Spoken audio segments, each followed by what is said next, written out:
What is up, everyone? Welcome to episode 2 of our Ace Customs vlog. We hope you enjoyed episode 1 and you're back to check out what we're up to. If you haven't already checked out episode 1, make sure you click here and check it out for a full update on the Camaro project, the E30 widebody and the 325 IS restoration. In this week's episode, we'll be giving you guys a full update on our shop project, the 2000 model Subaru Impreza. If you haven't subscribed yet, make sure you hit that subscribe button and click on the bell icon and make sure you select to get notified on all our new videos. We'd like to do something a bit different this time and take you guys through the whole process of how we plan out a project, how we think about the options that are available, what are we going to do on the vehicle, interior, exterior, audio, performance, what's on the vehicle at the moment, kind of how do we analyze it, how do we look at the parts, the possible options, and sort of give you a vision for, or a feeling for how we develop our vision for the project. Make sure you stick around and check out the whole episode, because a bit later on we'll be giving you some updates on what else is going on in the shop, including an update on our Z3 race car, which we've encountered a bit of an issue on. So this is it, our 2000 model Subaru Impreza GC8 WRX. The vehicle was actually acquired many years ago and was purchased with a host of upgrades that were completed by the previous owner. Those upgrades include obviously the STI wing that you can see now, front mount intercooler, AP racing brakes, aftermarket exhaust, bigger turbo, and a host of other upgrades, but we'll take you through the full list during the course of the video.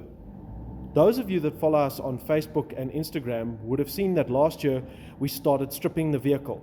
The reason for the teardown was that we had encountered an issue on both the gearbox and the motor of the car. Basically, the issue with the motor was that we were experiencing a lot of blue smoke on startup. Now, we suspected that it was either rings or valve stem seals or a combination of both, although both had been done when the motor was rebuilt and the motor had relatively low mileage on it. The problem with the gearbox was that we were getting grating when downshifting from 5th gear to 4th gear and from 4th gear to 3rd gear, so we suspected it was a synchros issue. That's actually an issue, however, that had been with the vehicle since we acquired it. It had just gotten steadily worse. So that, coupled with the fact that the vehicle was getting a bit older, paintwork's not perfect, certain things are getting older, the car was used a lot, so we decided we would rather do a full strip down or a strip down and then start a partial restoration on the vehicle. One thing to note is that the engine in the Subaru was not built by Ace Customs Racing. The build was actually done by another shop prior to Ace Customs and Ace Customs Racing starting in 2014. The engine, although it made pretty good power and ran well, it actually had the smoking issue from day one. So from first startup, it smoked. It just got steadily worse. Now, the Scoob was obviously a road car, although it was occasionally used for the odd track day and a skid pan day, etc. It was also for a period of time a daily driver. Now, it's always important, and we always tell customers or ask customers when they come to us wanting to build a custom or a show car, what is your vision for the build? What is the function of the car? Is it going to be a drag car, track car, is it just a street car, is it a show car, etc. Now, our vision for this build specifically is just what I like to call a Friday car. So a fun car that you take out on a weekend or you take out on a Sunday or a Saturday and just have a burn, enjoy the car. The car looks good, it's of a high quality and a high standard, but it's not full car, show car level. Now, when the Scoob was actually purchased, when we acquired the vehicle, it had a lot of mods already, and then we just over the years have taken it to another level by improving on the mods. Also, the vehicle got older, so we've had to do some maintenance work, so a new fuel pump because the fuel pump packed up, etc. But we've also done a lot of additional mods to the engine, suspension. We did an audio system, etc. Now, obviously, when you want to build a custom car, you need to take into consideration, or when you're starting your build, you need to take into consideration where's your starting point. Obviously, this car, we have quite a good starting point because it's got a lot of mods already. We need to consider those mods, and then we need to decide what's the plan going forward and how do we build on those existing mods. Are we going to reuse all of them? Are we going to get rid of some of them? And then define the end goal and get a picture in your mind of what you want the car, the build to be when you're finished. So obviously, when we do a custom car build or any performance show car, race car even, there's many aspects to look at. We need to look at engine, we need to look at suspension, we need to look at brakes, we need to look at body and wheels, we need to look at interior, we need to look at audio system. Obviously, if you want a full custom car, it's the full package and you have to look at everything. it's also very important, and something that we see a lot of, is that you need to consider the knock-on effect of when you modify one part. So if you make more power with the motor, how is it going to impact your drivetrain, your clutch, your gearbox, the diff, all that type of thing. So you have to, if you're going to make 200 or 300 or 400 or 500 kilowatt, you need to make sure that all the links in the chain are able to handle that power. Additionally, that knock-on effect applies if, let's say, you want to go bigger brakes. Will your existing wheels accommodate the bigger brake caliper and disc, or will you need to go to a bigger wheel? That'll obviously affect the cost of the build, but also, again, your vision for the build comes into play. Do you want bigger wheels, or do you want to run a smaller wheel and have that look? So that's why whenever a customer contacts us and asks us about doing a show car or a custom car build, we always ask them, what's your vision for the build? Because that is, and the function of the car or the vehicle, because that is what will define your decisions as you go along planning the project. It's also very important to know, and people often contact us saying, what is the price to build a custom car? And obviously we're happy to guide them, and that's why we're here. But it's actually more important for you or whoever's building the car to have a budget in mind, because you can, let's say you want to lower your suspension. You might go for lowering springs, or you might go for coilovers. And even if you go for coilovers, there'll be different options on the coilovers. So you need to understand the vision for the build, and you need to think about the function of the car. If you're just doing a street car and you just want a nice look, lowering springs will likely suffice, plus it'll be cheaper. If you want to be able to set up your ride height and put rake in the vehicle so that the nose sits lower than the back of the vehicle and make the car look aggressive, then you'll need an adjustable suspension, so you'll need coilovers. That then obviously affects the cost. Now, as I mentioned with the suspension and the different costs, that cost difference or cost options come through in every aspect of the build and every parts decision you make. Because let's say you're building a street car and you want to put sports seats or bucket seats, racing seats in it. Do you need to put a carbon seat in to save 3 or 5 kilos? Likely no. If you're building what should be or what you want to be a championship winning car, then yes, 3 or 5 kilos weight saving will be worth it. But obviously there's probably a 10 or 15 or 20,000 Rand difference between a standard racing seat and a carbon racing seat. So these things are obviously all questions that have to be asked when you sit down and you want to plan, or if the customer sits down with us and you want to plan your build or your custom car build, your race car build, etc. That's why it's always good to have some sort of budget in mind. We do obviously have those lucky customers where budget really isn't an issue and they want the best of everything, and we're happy to give them that. But obviously for the majority of us, cost is a consideration, and we need to understand, or we need to consider, what is the function of the vehicle? Do we need this or do we need that? What do we want from the vehicle? What do we want from each part's choice, each part's option? So you might be wondering why so much emphasis on the vision and the function, the vision for the build and the function of the build. Well, what do you want out of your build at the end of the day? Obviously, most people want to wow other people, which is cool. It's a cool factor, show people the car, everyone's impressed. But most of all, I specifically, when I build my own cars, I love to build the cars and I enjoy that aspect of it, but I enjoy researching parts and everything. But the eventual goal is to build a car that's fun. You want to enjoy it. You want to enjoy every aspect of it. It's pointless having a car that makes 500 kilowatt, but it doesn't stop. It takes a kilometer to stop, or it doesn't handle well, or it's all over the road. Whenever we do a build, or we design a car build or project, we want to make it drivable, enjoyable, pretty much like a car that would have come from the factory. So how do you develop your vision for your build? Well, research, ideas, pictures, Pinterest, Instagram, Facebook. Look at what other people are doing, and from there develop your vision. I personally hit the web, Google, and all of the above, and check out what other people are doing, and from there develop your, obviously you want the car to be what you want, not what other people want. So develop your vision, make a list and start figuring out, do you want Alcantara on the interior, what sort of ride height, what sort of wheels, those types of questions. What sort of sound do you want? That'll define what sort of exhaust. Do you want tinted windows? What size audio system do you want? How much power do you want to make? That'll define then what you do with your drivetrain and clutch, etc. So, and obviously that's why we're here. If you come to us for your build, we'll help you define all of that. Now, although I said that we're not going full show car on the Subaru, I know us and me, For those of you that know me personally will know how I am, but also all of us at Ace Customs are fanatical about everything being perfect, and I know what's going to happen with the Subaru build. It started out as just do the engine, get the car running, make it fun, and now it's developed into, okay, let's do the paint work, let's do the engine, additional to the engine, let's do upgrade the audio system, improve it, let's upgrade the suspension, let's do bushes, all of that type of thing. So it's probably going to be a longer term project than we all expected, but it's going to be pretty cool when it's done. So where are we with Project Scoob at the moment? We've pulled the engine and the gearbox out. The gearbox has actually been stripped and checked. It is a synchros issue, and we also need new bearings. Now obviously this car has the Subaru characteristic boxer engine. This motor in this Scoob is actually the EJ20. It's the 2-litre 16 valve horizontally opposed boxer motor, and we've measured up already. We've stripped and measured up. The bore looks pretty good, so we will be able to keep the same size pistons. We will require new rings, and the bearings also had quite a lot of wear, even though the motor, since the original build, had very little mileage on it, or not a lot of mileage. We will require new bearings. Good practice anyway to put new bearings in. When we pulled the exhaust manifold off, we could actually see oil running out of the exhaust port and running into the cylinder. So there was clearly something wrong with the valve stem seals. We also found when we had the heads recon that there were 2 bent valves. The vehicle was never over revved. However, for some reason, 2 of the valves were bent. So we've had all that rectified, and the heads are now ready to be put back on once the motor is built. Additionally, we've stripped the front calipers off the vehicle because we want to recoat those. We actually want to ceramic coat them in a very special color.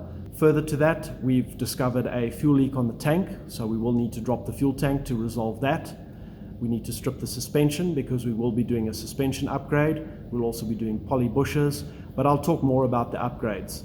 Make sure you're around to check out the next episode. We'll be diving into this project in more detail, specifically some of the issues on the vehicle and how we're going to resolve those during this build process. Also some of the upgrades and mods that were already done on the vehicle, new mods and new upgrades we're planning for this build.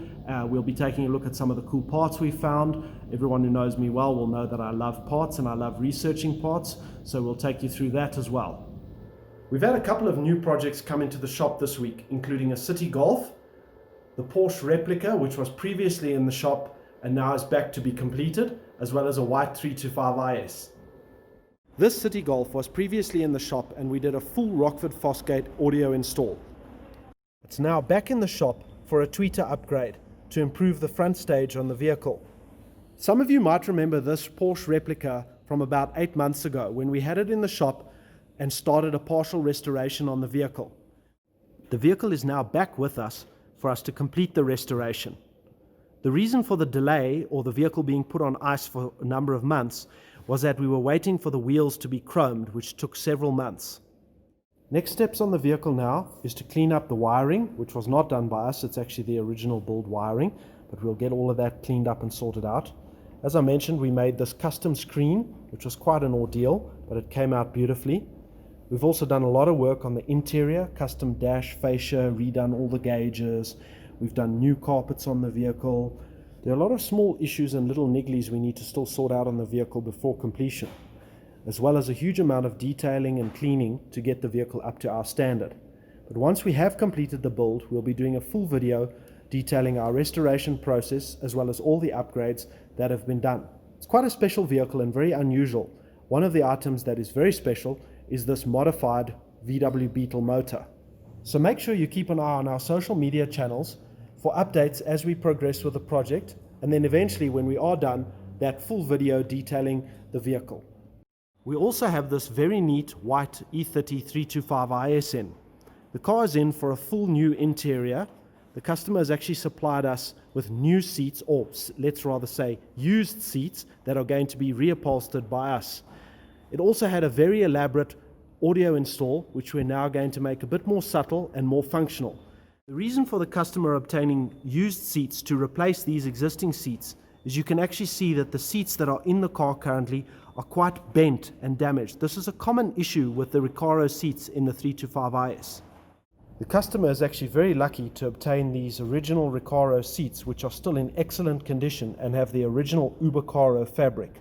Unfortunately, the fabric is damaged and we will be reupholstering them, as I said earlier. We've already stripped the old install and started prepping to do the new install. One of the key features of the new install, other than being a bit more subtle and more stock looking, will be that the customer will have access to the spare wheel. Just a quick update on the 325 IS restoration. We've been busy on continuing the boot build, and we now have the red accent pieces in, which look great. We'll have more updates for you on this build in a coming video. Then an update on Shawn's VW Golf shop project. Significant progress has been made since the last video. We now have drive shafts in, and Shawn is just busy finalizing relocation of the fuel filter, and then the car should be ready to go.